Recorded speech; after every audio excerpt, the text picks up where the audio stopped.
정답이라고 누군가 그렇게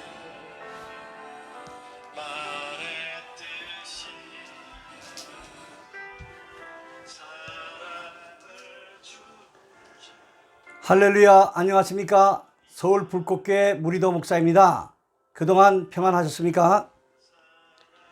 오늘은 행복한 인생 4부 죽음으로부터 자유 1강의를 시작하도록 하겠습니다. 오늘 내용이 다른 강의도 중요하지만 여러분들께서 잘 유익게 들으시고 성령 충만한 한 시간 되시기를 바랍니다. 자, 오늘 행복한 인생 4부 죽음으로부터의 자유. 이 죽음으로부터의 자유 제가 참 생각도 많이 하고 깊이 기도를 했습니다. 세상에서 다들 강하다고 얘기합니다.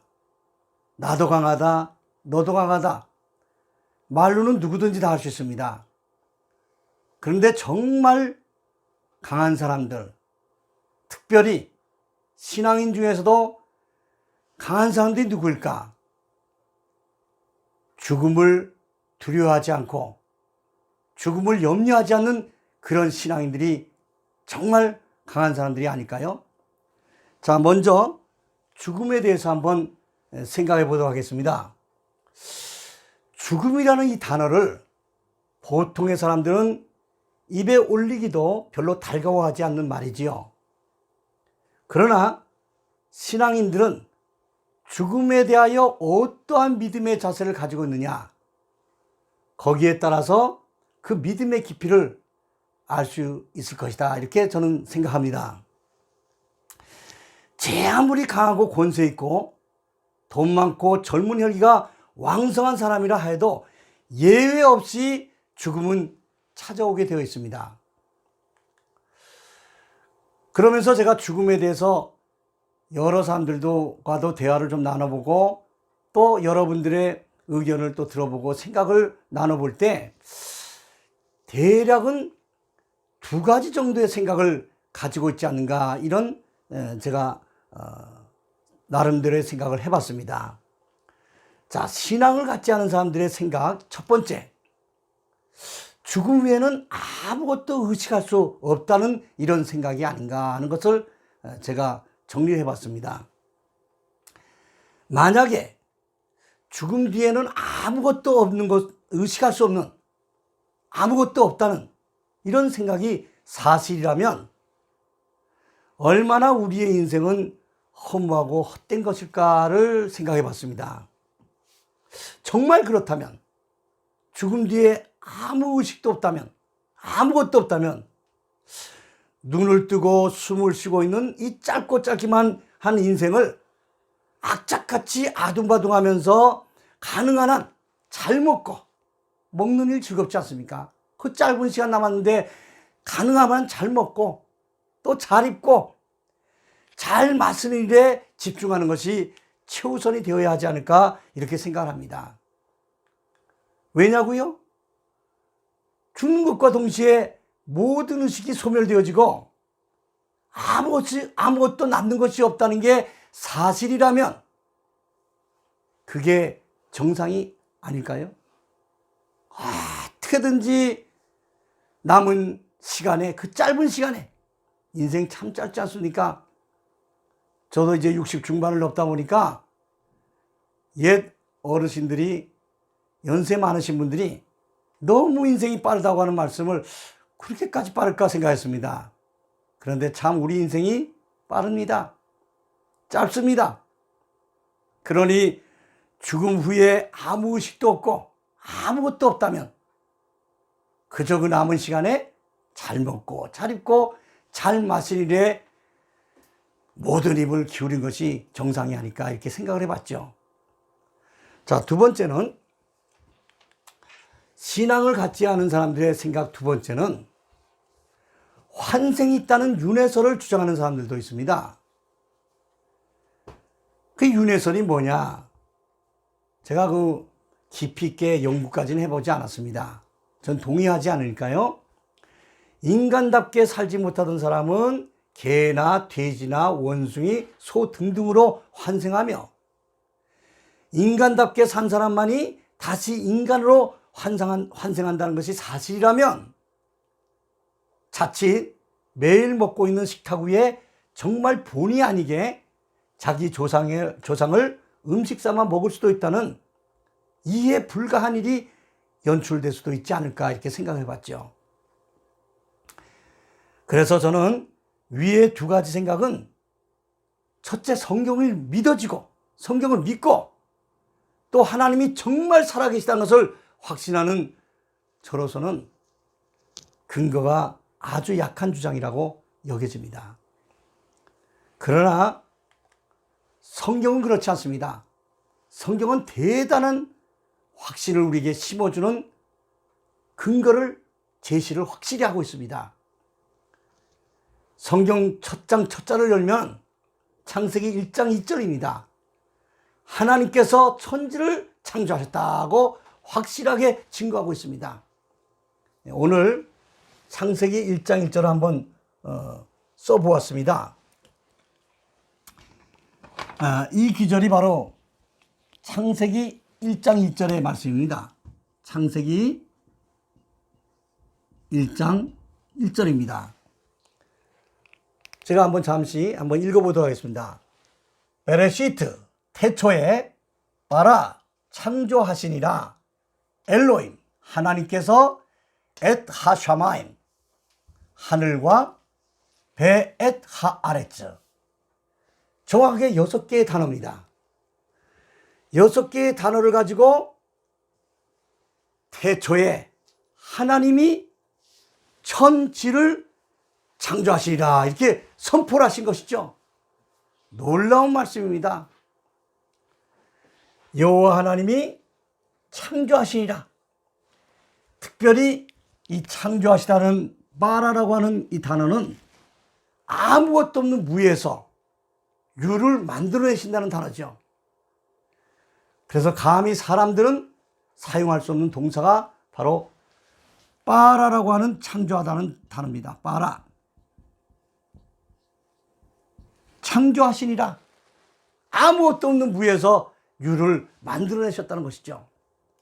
자, 그럼 조금 더 세밀하게 창세기 1장에 우리의 인간들의 그 죽음 후에 어떤 근거가 있는가, 또 그런 말씀을 주셨고, 또 이제 윤회설이라고 하는 환생한다는 윤회설도 약한 근거밖에 안 된다고 저는 말씀을 드렸습니다. 성경에는 동물에 대해서, 사람에 대해서, 모든 우주 만물의 창조에 대해서 참 어떻게 보면 짧은 말씀이지만 아주 확실하게 선포하고 있죠. 잠깐 말씀을 보시면 여호와 하나님께서는 엿새 동안에 하늘과 땅을 창조하셨죠. 첫째 날은 빛은 낮이라 칭하시고 어두움은 밤이라 칭하신다. 빛을 창조하시면서 낮과 밤이 생긴 것이죠. 둘째 날은 궁창 아래 물과 궁창 위의 물, 이 궁창이라는 것은 라키아, 펴다라는 뜻입니다. 히브리어로. 하늘이라고 칭하셨죠. 그래서 궁창 아래의 물과 하늘 아래의 물과 궁창 위의 물로 나누셨다는 것이죠.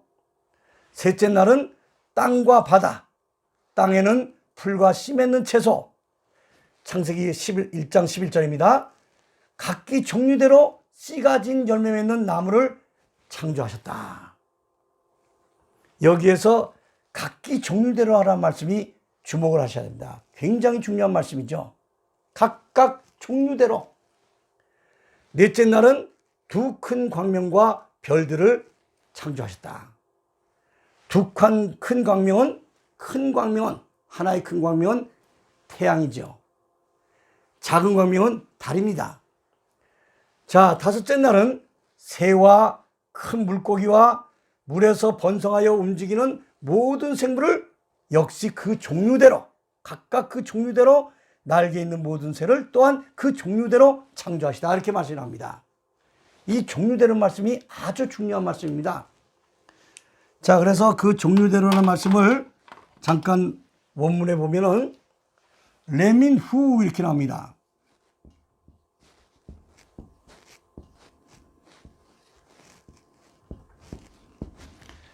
자, 이 앞에 있는 것은 이제 그냥 전치사고요. 이 뒤에 있는 것은 소유 대명사죠. 그래서 중요한 것은 민이라고 하는 단어입니다. 이 민, 종이죠, 종. 종류, 각각 종류별로 할 때 종류, 이런 뜻이죠.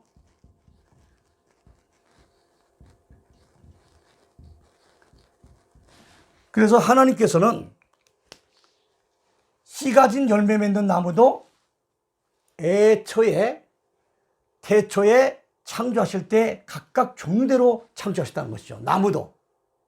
또 새도 큰 물고기도 물에서 번성하여 움직이는 모든 생물도 그 종류대로 태초에 창조하셨다는 것이죠. 그래서 창세기 1장 11절에서 25절까지 이 민이라고 하는 단어, 이 민, 종류라는 뜻이죠. 이 민이라는 단어가 10번이나 반복해서 나옵니다. 이것은 무엇을 의미하냐? 성경은 이 민을 강조하면서 처음부터 진화론적 입장을 배제하고 있다는 것이죠. 진화론은 성경과 맞지 않습니다. 여러분, 우리 성경은 대단한 말씀이시죠. 이런 엄청난 말씀을 어떻게 이 간략한 말씀 속에서 선포하고 있습니까? 자, 그 다음에 말씀 보면은 드디어 여섯째 날은 동물들과 사람들을 창조하시죠. 자, 창세기 1장 24절 보면 하나님이 가라사대 땅은 생물을 그 종류대로 내되 육축과, 그러니까 들짐승하고 집에서 기르는 가축이죠. 육축. 이 육축과 기어다니는 것과 또 땅의 짐승, 맹수와 야수들입니다. 이것을 역시 종류대로 내라 하시니 그대로 되리라. 창세기 1장 25절 하나님이 땅의 짐승을 그 종류대로 내민 후입니다. 똑같습니다. 그러니까 땅의 짐승들도 태초에 창조하실 때 아예 종류별로 창조하셨다는 것이죠. 또 육축을 그 종류대로, 땅에 기는 모든 것을 그 종류대로 만드시니 하나님의 보시기에 좋았더라, 이렇게 말씀하셨습니다.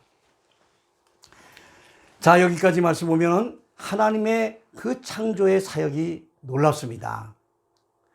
사람들이 살 수 있는 환경을 먼저 충분히 만드시고 거기에 모든 땅에서 나는 풀과 그 열매 맺는 나무도 각기 종류대로 창조하시고 거기에 새와 큰 물고기와 하늘을 나는 날개 있는 나는 모든 짐승들도 그 종류대로 모든 것을 만드시면서 여섯째 날에 또 동물들을 만드시죠. 땅은 생물을 그 종류대로 내되 육축이 따르습니다. 가축이 따로 종류별로 또 땅의 짐승도 맹수와 야수들도 뭐 호랑이, 사자, 코끼리, 표범 다 그 종류별로 태초에 하나님이 종류별로 창조하셨다는 것을 강조하고 있습니다. 그래서 그렇게 종류대로 다 만드시고 나서 하나님의 보시기에 좋았더라. 좋았더라는 뜻은 선하다는 뜻이 포함되어 있습니다. 그래서 하나님께서 태초에 창조하신 모든 것은 선한 것이었습니다. 모든 것이 선합니다. 그리고 난 후에 창세기 1장 27절에서 29절 보니까 27절에 특별히 하나님이 자기의 형상, 곧 하나님의 형상대로 사람을 창조하시되 남자와 여자를 창조하시라, 이렇게 나오죠. 이 장에 가면 더 자세하게 나오죠. 거기서 인간구조론의 그 근거가 나오는 것이죠. 자, 그런 후에 1장 29절이 또 중요합니다. 이 사람들이 무엇을 먹게 하셨나는 것입니다. 하나님이 가라사대 내가 온 지면에 씨 맺는 모든 채소를 먹게 하셨습니다. 또 씨 가진 열매 맺는 모든 나무를 너희에게 주노니 너희 식물이 됐지라. 아무 기절에도 육식을 먹으란 말씀이 없죠. 태초에 하나님이 모든 환경을 창조해내시고 인간을 창조하시면서 허락하신 것은 식물이었습니다. 육식은 없습니다. 말씀이. 자, 그런데 그 후에 말씀을 보니까, 자, 창세기 1장 30절에 보니까 땅에 있는 모든 짐승에게도, 공중에 있는 모든 새에게도 생명이 있어 땅에 기는 모든 것에, 뭐 악어나 파충류들 말씀하는 거죠. 이런 것들에게 먹을 것을 허락하십니다. 뭘 허락하십니까? 모든 푸른 풀을 식물로 주노라 하시니 그대로 되니라. 태초에 모든 땅의 짐승들, 공중의 모든 독수리들도 마찬가지입니다. 생명이 있어서 땅에 기는 모든 것에게 뭘 식물로 줬다 했습니까? 푸른 풀을 줬습니다. 한마디로 무슨 말씀입니까? 모든 짐승들과 새와 또 땅에 기는 모든 파충류들이 다 초식동물이었다는 것이죠. 우리가 이 사실을 잘 명심하고 넘어가야 됩니다. 자, 창세기 1장 31절에 보니까 하나님이 그 지으신 모든 것을 보시니, 모든 동물들, 새들, 물고기, 그 다음에 뭐 땅에 나는 풀이나 모든 열매 맺는 과목들 다 내신 후에 여섯째 날에 동물들과 모든 이 사람, 이제 모든 새와 모든 생명 있는 땅에 기는 모든 것, 또 사람까지 창조하시니에 보시기에 심히 좋았더라는 것은 여섯째 날에 나옵니다. 심히 좋았더라. 좋았더라 나오면서 여섯째 날에 심히 좋았더라는 말씀을 하시죠. 왜? 사람만이 하나님의 형상을 닮아서 창조되신 것을 말씀하고 있는 거죠. 그런데 첫째 날부터 여섯째 날 동안에 좋았다라는 말씀이 빠진 데가 있습니다. 좋았다라는 말씀이 없는 창조의 날이 있습니다. 둘째 날이었습니다. 자, 둘째 날 보니까 창세기 1장 7절에 하나님이 궁창을 만드사 궁창 아래의 물과 궁창 위의 물로 나뉘게 하시니 그대로 되니라. 하나님이 궁창을 하늘이라 칭하시니라. 저녁이 되며 아침이 되니 이는 둘째 날이라. 좋았다라는 말씀이 없습니다. 왜? 하나님은 나누어지는 것을 기뻐하지 않습니다. 그래서 믿음의 사람들은 특별히 이 사랑으로 하나가 되어야 됩니다. 그것이 하나님께서 기뻐하시고 하나님께서 정말 원하시는 뜻이 뭐냐? 예수님을 진짜 잘 믿고 정말 예수님을 따르는 믿음의 사람들은 단합이 되어야 됩니다. 진리 안에서 하나가 되어야 됩니다. 사랑 안에서 하나가 되는 것을 하나님이 기뻐하신다는 것이죠. 자, 그런 후에 자, 이제 환생 있고 윤회설을 주장하는 분들이 있습니다. 근거가 참 약하죠. 그런데 그 다음에 말씀 보면은 노아 홍수 후에 육식을 허락하십니다. 노아 홍수 후에 산 동물을 먹는 것을 하나님께서 허락하시죠. 육식을 허락하신 것이죠. 동물에게는 영이 없습니다. 사람에게만 영이 있죠. 자, 창세기 9장 2절 보니까 땅의 모든 짐승과 공중의 모든 새와 땅에 기는 모든 것과 바다의 모든 고기가 너희를 두려워하며 너희를 무서워하리니 이들은 너희 손에 붙이었습니다. 하나님의 형상을 닮아 창조된 사람들이 땅의 모든 짐승, 공중의 모든 새, 땅에 기는 모든 것, 바다의 모든 고기까지 사람을 두려워하고 무서워하는 이유가 뭡니까? 사람이 지배하고 다스리라는 의미가 포함되어 있습니다. 그 뒤에 말씀 보면 더 자세히 그 지배하고 다스리는 말씀이 나오죠. 그래서 사람을 이끌어서 인간은 만물의 영장이라고까지 말씀하시죠. 자, 창세기 9장 3절 보면 무릇 산 동물은 식물이 아닙니다. 무릇 산 동물은 너희의 식물이 될지라. 식물이라는 것은 음식을 말합니다. 산 동물을 먹어도 된다는 것이죠. 채소와 같이 내가 이것을 다 너희에게 주노라 하면서 하나님께서 한 가지 주의사항만 주셨습니다. 창세기 9장 4절 그러나 고기를 그 생명되는 피채 먹지 말 것이니라. 이렇게 금지사항은 하나를 주셨죠. 그 후에 또 말씀 내려가다 보면 부정한 짐승, 정한 짐승 이렇게 자세히 나옵니다. 그것은 후에 또 말씀을 드리기로 하고, 중요한 것은 이 동물의 코에는 생기를 넣은 적이 없다는 것이죠. 사람은 흙으로 지으시고 그 코에 생기를 불어넣으시죠. 그런데 동물에게는 영이 없습니다. 그래서 우리는 하나님 말씀을 정말 믿는다면 하나님 말씀 밖의 일들에는 우리가 잘못 들어가면 안 되죠. 그래서 우리는 이 육식이 허락된 것은 바로 노아 홍수 후에 육식을 하나님께서 허락하셨다. 이 말씀을 드리면서 오늘은 막 길지 않게 여기까지만 말씀드리고 다음 동영상 죽음으로부터 자유 2강에서는 그럼 믿는 자들이 죽음을 염려하지 않을 수도 있고 또 두려워하지 않을 수도 있는 충분한 근거가 있느냐 있습니다.